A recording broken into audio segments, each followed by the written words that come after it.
This is Daniel, your Game Master and Master of Ceremony. This is Tori, and I play Dooley. This is Sorcerer, and I play Ty. This is Becca, and I play Leargrat. And this is Odyssey, a Babylon 5 story. Welcome aboard.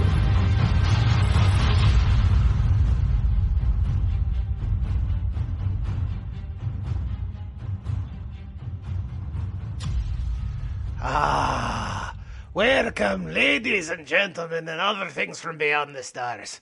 It is I, Padini Foglio, with something of a hangover and a new penchant for something called espresso. So, we have just wrapped up doing our first season. Did you like it? I did. Please come by and tell us how much you liked it or how much you didn't like it. But if you're going to tell us the latter, tell us why. We wish to improve. Help us to make the show better. That being said, we are slightly off this time because we are recuperating. I know I am. And all of my performers, they are too. Also, unfortunately, our sound person had to leave us, so we're in need of a new sound person. So that delayed a few things. In the meantime, however, you may be wondering what happened to Grant. Do you remember Grant? Back in the day, where we had the gentleman who joined us for a couple of episodes and then left because of personal issues. He could not sustain the game. Grant, who was played by Paul, we wish you back whenever you wish, but if you do not wish, no hard feelings. In the meantime, I give you a special behind the scenes. 1, what happened to the fate of Grant, and 2, to listen to us talk about bugs, but not those bugs. We have strange encounters with large bugs that became a conversation for a few minutes. This is a little bit of bonus, and I hope you enjoy. In the meantime, we continue off where we left off with Grant. In this occasion, is that Grant locked in a room with a nurse, had his quarters. The room was strewn about with just trashed and wrecked. However, while investigating it with George, the security, and Chuck, also of security, Chuck shot George, closed the door on them, and sealed them in. While they were there, they saw the imprint, a blaster burn, if you will, or a plasma burn, in the shape of a strange insect. So, we leave our intrepid adventurers, George and Grant. George bleeding out onto the deck, Grant trying to figure out how to open the door and let themselves out. However, as they struggle, and Grant's doing his best to trying to override things, trying to unlock things, trying to see if they can fit through airways, he can't. And George actually putting on a decent show of support, keeping a good sense of humor while he is bleeding out from a gut wound. They find a large insect, again, crawling from behind the dresser. The insect comes forth and actually offers them a way out. To which, at this point, because of George bleeding out way too quickly, he will die, Grant actually agrees to. This leads to a cutaway, which leaves with the sound of a buzzing noise like a saw and a bit of screaming. I get these palmetto bugs in my house, like in the summertime, and now I'm like picturing one of them crawling out from behind my dresser and talking to me, and it's literally the worst thing I've ever thought about. Yeah, or thank you for that. Huge. Sorry, what They're did like you say? 3 or 4 inches long. Oh, dude, yeah, those are big. Yeah, no, like, they don't grow bugs that big up here. Welcome to the South. Yeah, so to say, Yep. in Texas, I've literally seen roaches bigger than my thumb. I how big they get around my have thumb literally size. never seen a cockroach in person that wasn't like a pet. Wait, people What? pet What? cockroaches? Yeah, dude. Oh, Had that's anything. gross. No. Okay, I will say this for the record, and this will probably get edited out, but that's okay. I had a friend of a friend years and years ago who ran a haunted house, and he figured out that cockroaches will populate themselves as fast as possible as long as they have food. If they don't have food, they eat each other, and it kind of caps the population. So he, again, had an old Victorian house that he was renovating into a haunted house. So he slid glass, this giant sheet of glass, in one area of a study, so that when you went in one door and you went out the other, it was this hallway with glass on either side, but you still had room to put displays. So he put this library up and a desk or two, and he threw in a couple of cockroaches. And he found out that cockroaches eat paper. They'll eat anything, but they eat paper. So he basically found a ton of old books. Favorite. Yep. He found a ton of old books, and he would just throw in paper to keep them fed. He also found out that if you put on a strobe light, they will freak the fuck out. And they just go crazy.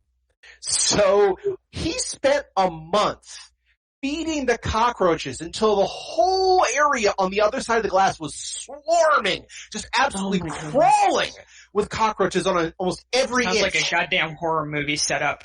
Oh, like I said, it is a haunted house. It'd be illegal. Like straight up, like he murders people and feeds them to the roaches or something, like something like that.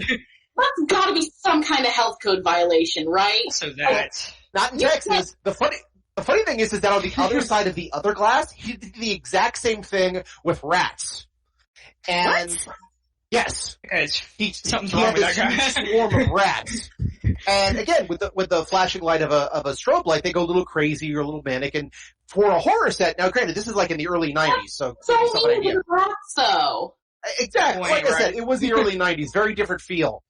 So the best part of this is that there was a person who went through. Now normally when people see these two rooms, they run and they just run straight through the hall to get out of there as fast as possible. It's very common. It's a horror, it's a haunted house. People do this. Well, one woman didn't do that. She turned to the left, saw the cockroaches, backed up, her back hit the glass, she turned around again and saw the rats, and rather than running, she started pinballing back and forth between the glasses until one broke. Oh no. Yep. It was the roach one, thank God. She was covered head to toe in roaches and screamed the entire way out of the haunted house. Now, the people running it thought they were in trouble because, oh dear God, somebody could, we might be liable for damages, or, if this woman hurt herself. And thankfully she didn't have a scratch on, all the glass didn't cut her. But, and they thought for trauma or something else like that. No, the woman thought that was amazing. Oh God. They scared her died on the spot. Yeah, no. Now that it's going to be a roach fest. Well, this is Texas. A lot of things are roach fests, I can tell you.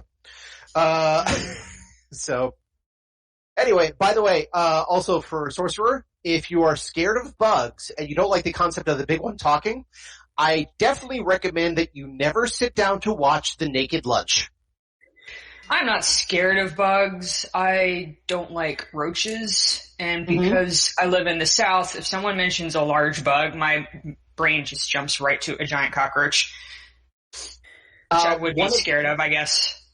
Well, one of the characters in Naked Lunch, sort of characters, it's really hard to describe, is a cockroach with a talking anus that sends our main character on a mission to find a drug merchant. Yeah, I've watched a lot of weird movies, and sometimes people recommend that one to me, and I'm just like, no, nothing I've heard about this makes me think that I would enjoy any part of it. You gotta wonder, people who come up with these ideas, what are they like in their everyday life? Well, okay, this is William S. Burroughs, one of the big beatnik guys from the 50s and 60s, who the tale is semi-autobiographical. Because the story is about a guy who is he is an exterminator, but they found out that the roach powder actually is addictive to humans, so he and his girlfriend were injecting it. Oh, weird. And so he had basically a massive drug problem, and in the throes of whatever, he killed his wife and ran for his life because he was in a drug haze. He wrote half that down. And apparently, again, I don't know how he got off of it or whatever like that, but again, he wrote all that down. Then he took the pages of the book, shredded them, put them in a bathtub, stirred them around, then pulled out pages, taped them back together, and then typed it out. And that was the book.